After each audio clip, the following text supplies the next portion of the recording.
How was it working as a mechanic in your younger days? It was good and very rewarding. However, my body is now paying the price. And how old are you, if you don't mind me asking? 26.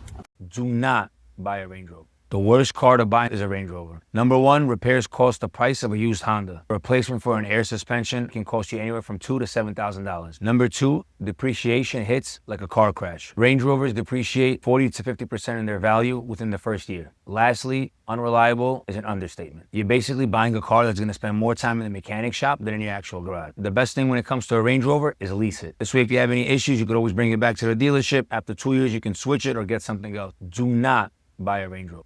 Your mechanic just quoted you $3,000 for a simple repair on your Land Rover or your Range Rover. We're going to use them interchangeably. And you're not getting ripped off. They genuinely hate working on these things. And I'm about to tell you why.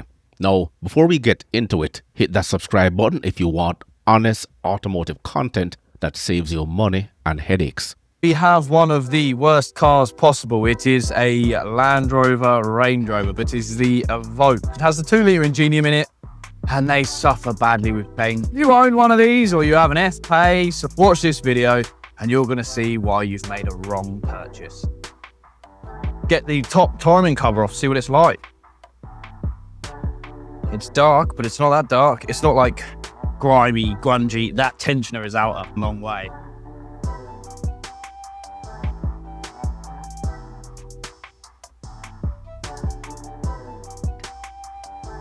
That tensioner's a long way out too. This is the noise you can hear. Slap, slap.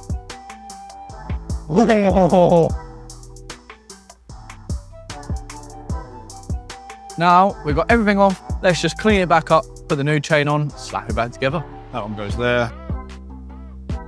We're going to end this video here. You can see now we are out like 3 or 4 notches, whereas before we were out like 8, 9 or 10. This is how it should be. So we're going to get this wrapped up now and it can go back to the customer. But trust me, bro, it'll run. Honestly, I'm going to be doing another video to show you exactly how appreciative, well, myself and others are of mechanics.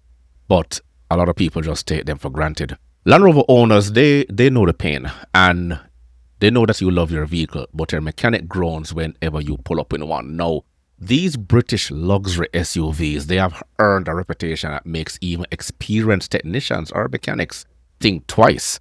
Today, you'll learn exactly why mechanics charge premium rates for Land Rover repairs and why some shops flat out refuse to touch them. One of the reasons is that Land Rovers, they pack more computers than even a small office building. One Range Rover has over 100 control modules talking to each other. When one fails, it creates a domino effect. Your mechanic, they need specialized diagnostic tools that cost thousands of dollars just to read these codes properly. You ever wondered how much it costs to get your car serviced at a paid dealership? Well, I'm a Range Rover technician and I'm going to show you how much this breaker the customer paid for their service. On this sheet here, we have all the parts breakdown on a 60k service on a 2019 Range Rover, full-size Range Rover. Bear in mind, this is just for parts and it doesn't include the hourly labour rate for our garage, which is around £250 per hour for the labour of one of us or one of the technicians at Jaguar Land Rover. This service book time was around 5 hours, which means 500 times 250 is about the hourly rate that they would have paid for this service. Quite a lot of money. Now let's look at the parts. So I've got the customer's details blocked, but as you can see exactly what was done on this service, which was oil and filter, 2 drive belts, brake flex hoses, spark plugs, smart key batteries, and then you got some polo filters. And as you can see, the total for just the parts alone came to £831, which means this person's service would have come over to around over £2,000. It's quite a lot. Yeah. Would you pay this price for a service? And I mean, if you're going to be driving a Range Rover, you must have money. The infotainment system alone can take hours to diagnose. And a simple software glitch can disable your air conditioning, navigation, and backup camera simultaneously. Generic scan tools, they won't work. You need dealer-level equipment. Land Rovers, they follow a pattern. At 80,000 kilometers, your air suspension starts failing. The compressor dies first. That's about $2,000. Then the air struts leak. That's another $1,500 per corner. Your mechanic knows that when you fix one component, the other one is going to fail within weeks. Guys, this is why you don't buy this piece here. So this Range Rover came into me for a non-starting problem and I've diagnosed it and found out that The DPF got completely blocked up. This is why I always say to people, don't call up garages and tell them, just clean my DPF. In this case, that's what happened. The DPF got blocked again. Now, underlying issues on it: EGR valves, gone, finished. Turbos, gone, finished on this car. So, ideally, this car needs a set of turbos on it, needs EGR valves, needs a DPF to properly be cleaned, providing the fact that it's not damaged. Now, let's talk figures. This car may potentially cost a guy 10 or plus more grand to get this car fixed. Does this car end up in a scrapyard, or does the guy repair it? You're going to find out in the next video if he'll repair it. If there's no next video, that means this car's in the scrapyard. And the thing is, we haven't even touched on the cooling system, and that's another ticking time bomb right there. Plastic cooling pipes, they crack. Thermostats will fail. Water pumps, they will leak. One overheating episode will destroy the entire engine. Mechanics, they will see this cycle repeatedly. If you want to change the spark plugs on your Land Rover, remove the intake manifold first. Need to replace the starter? You have to drop the exhaust system. Simple jobs become engineering puzzles. And the engine bay is so packed that your mechanic is going to need child-sized hands just to replace basic engine components. A job that will take about 30 minutes on a Toyota will take about 3 hours on your Range Rover. Here today is another Land Rover. And I'll tell you, as I look over the fender of this, oh man, this is a 2019. It ain't that old, but there's so much plastic under this thing. It's turbocharged. There's our intercooler. And look at all these plastic connections. At least they put a bleed up here on the top of that. That's kind of, somebody had their brain working there. Look, here's another bleed here. But what this thing came in for, with how many miles on it? 59,000. Oh my goodness, 60,000. But we work on a lot of Land Rovers.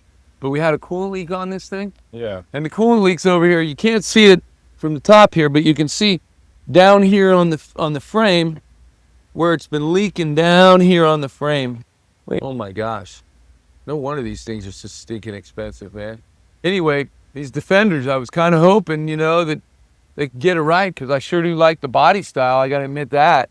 But all this plastic and everything under here. Look how many bolts just to get the lower, I mean, oh my goodness. You're an hour just to get the shield off the bottom of the car. Oh boy, Land Rover, man. Come on, guys. Take it and spend all that money. Let's get stuff right.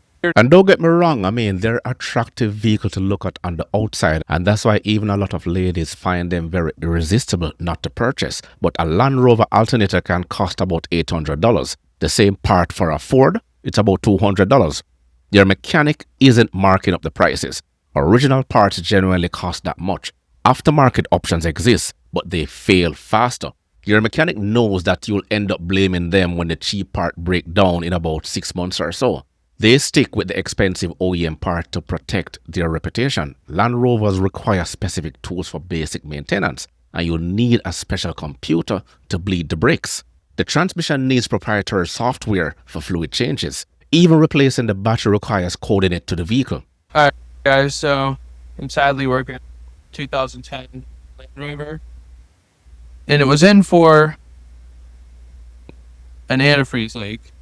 So I did a pressure test and noticed a ton of water coming down. So I changed the water pump. That was the first thing I did. And of course, I put it back together. It still was leaking. So then I put the pressure test on it. Take cool oil.